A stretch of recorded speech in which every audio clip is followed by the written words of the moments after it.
Assalamualaikum warahmatullahi wabarakatuh. Kami dari kelompok 5 kelas PGMIG dengan anggota yang pertama Desi dengan NIM 203190220 dan Gita Cahyani dengan NIM 203190241. Di sini kami akan mempresentasikan tentang desain kurikulum pada mata kuliah pengembangan kurikulum yang diampu oleh Bu Bustanul Yuliani MPD.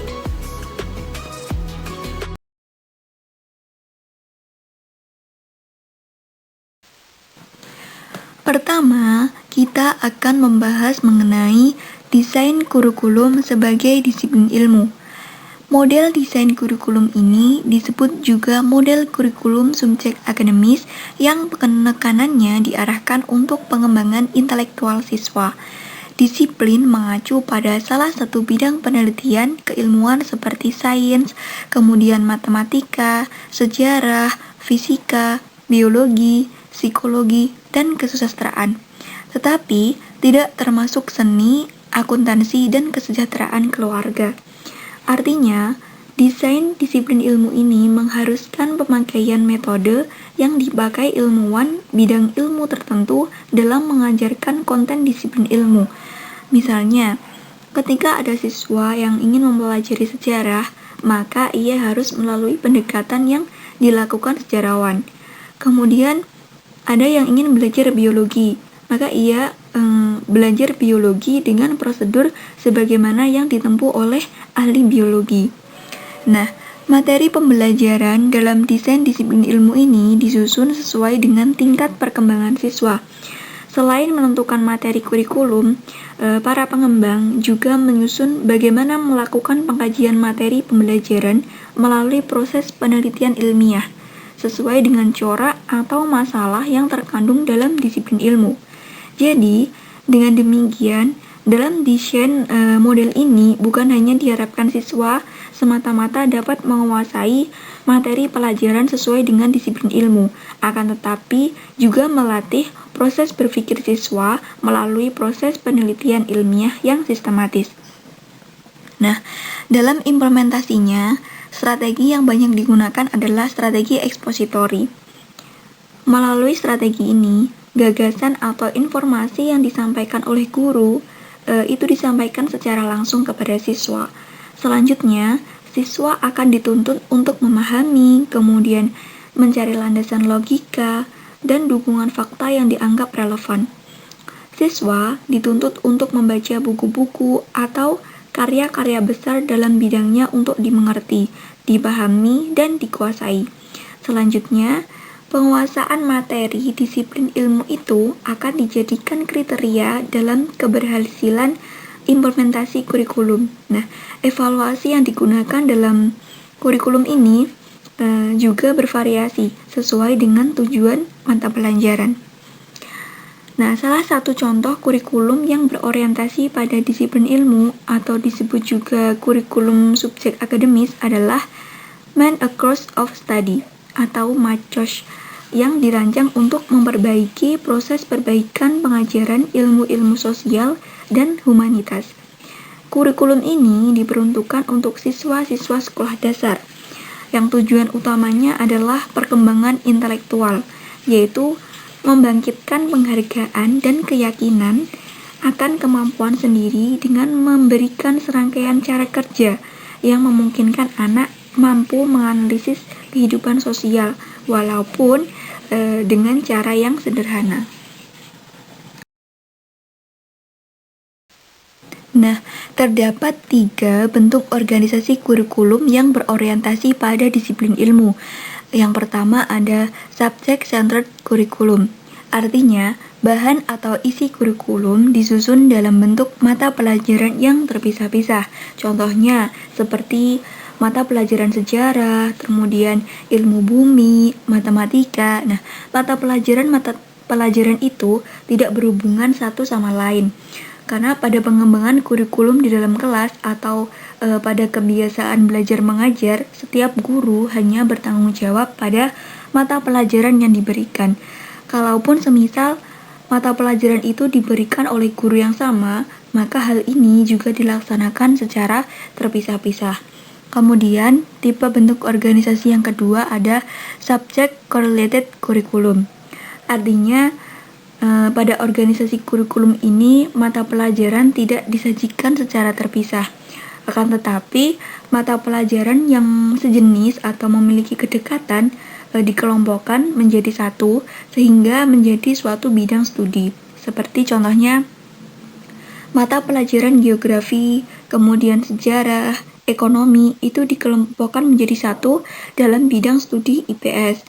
Demikian juga dengan mata pelajaran seperti biologi, kimia, fisika, itu dikelompokkan menjadi bidang studi IPA.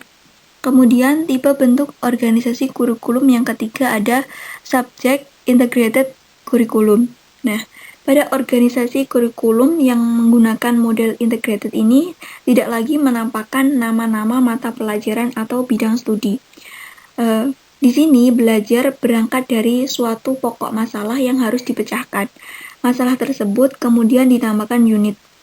Belajar berdasarkan unit bukan hanya menghafal sejumlah fakta, akan tetapi juga mencari dan menganalisis fakta sebagai bahan untuk memecahkan masalah. Nah, belajar melalui pemecahan masalah itu diharapkan perkembangan siswa tidak hanya terjadi pada segi intelektual saja, akan tetapi seluruh aspek seperti sikap, emosi, atau keterampilan itu juga ada dalam subject integrated curriculum ini.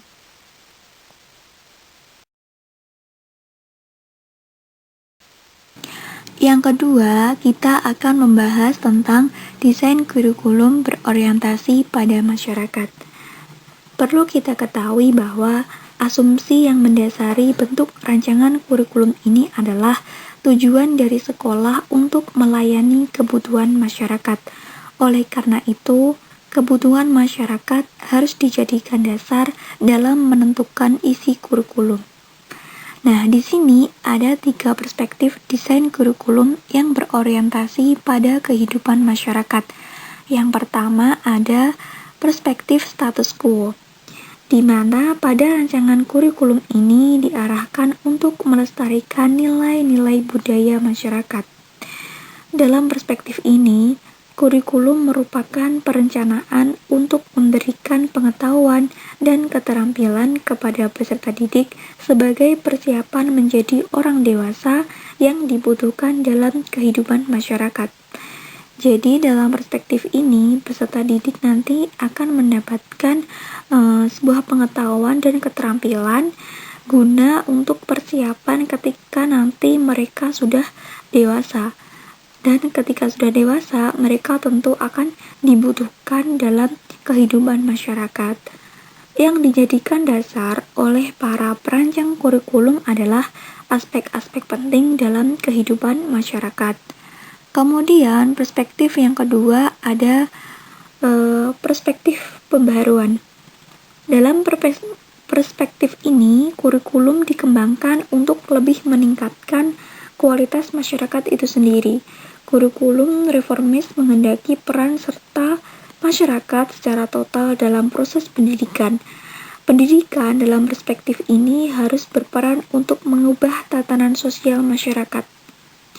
Dalam pandangan para reformis, proses pembangunan pendidikan sering digunakan untuk menindas masyarakat miskin untuk kepentingan elit yang berkuasa atau untuk mempertahankan struktur sosial yang sudah ada. Dengan demikian, masyarakat lemah akan tetap berada dalam ketidakberdayaan. Nah, oleh karena itu, menurut aliran reformis, pendidikan harus mampu mengubah keadaan masyarakat itu, baik pendidikan formal maupun pendidikan non-formal, harus mengabdikan diri demi tercapainya orde sosial baru berdasarkan kekuasaan dan kekayaan yang lebih adil dan merata.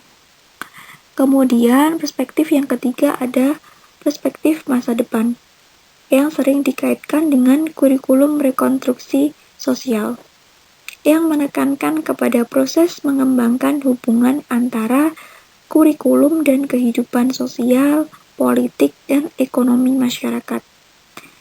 Model kurikulum ini lebih mengutamakan kepentingan sosial daripada kepentingan individu, di mana setiap individu harus mampu mengenali berbagai permasalahan yang ada di masyarakat yang senantiasa mengalami perubahan yang sangat cepat.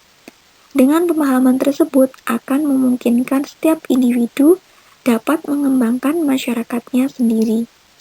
Nah, tujuan utama kurikulum ini apa sih? Tujuannya yaitu untuk mempertemukan siswa dengan masalah-masalah yang dihadapi oleh umat manusia itu sendiri.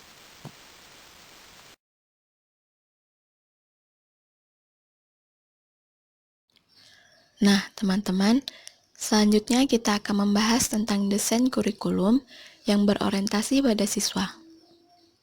Jadi, berdasarkan hasil penelitian, dapat disimpulkan anak adalah makhluk yang sedang berkembang, yang memiliki minat dan bakat yang beragam. Dalam mendesain kurikulum yang berorientasi pada siswa, Alice Crow menyarankan hal-hal sebagai berikut. 1. Kurikulum harus disesuaikan dengan perkembangan anak. 2.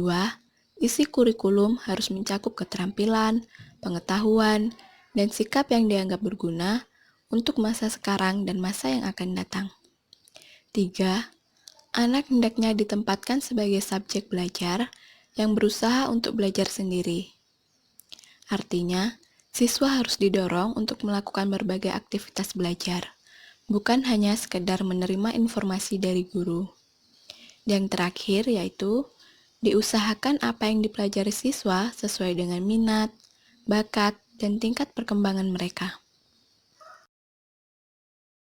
Nah, di dalam desain kurikulum yang berorientasi pada anak didik, dapat kita lihat minimal dari dua perspektif, yaitu yang pertama, perspektif kehidupan anak di masyarakat, dan yang kedua yaitu perspektif psikologis.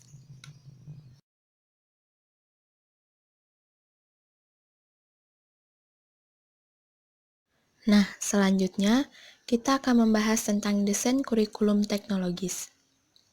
Model desain kurikulum teknologis difokuskan kepada efektivitas program, metode, dan bahan-bahan yang dianggap dapat mencapai tujuan.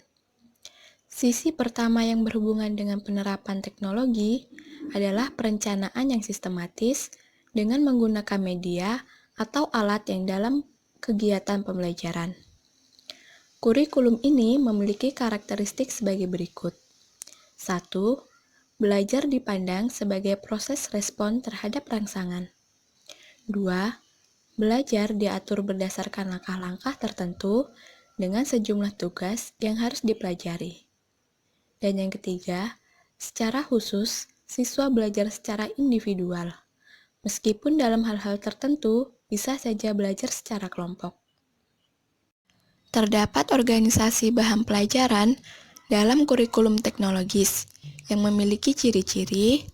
Pertama, pengorganisasian materi kurikulum berpatokan pada rumusan tujuan.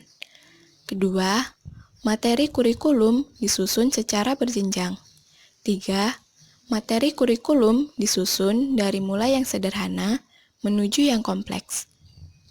Selanjutnya, untuk efektivitas dan keberhasilan implementasi kurikulum teknologi, hendaknya memperhatikan prinsip-prinsip sebagai berikut. Yang pertama, kesadaran akan tujuan. 2. Dalam pembelajaran, siswa diberi kesempatan mempraktikkan kecakapan sesuai dengan tujuan yang harus dicapai. Dan yang terakhir, siswa perlu diberitahu hasil yang dicapai.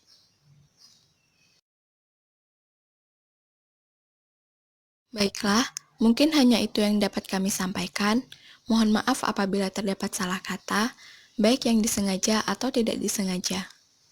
Akhir kata, wassalamualaikum warahmatullahi wabarakatuh.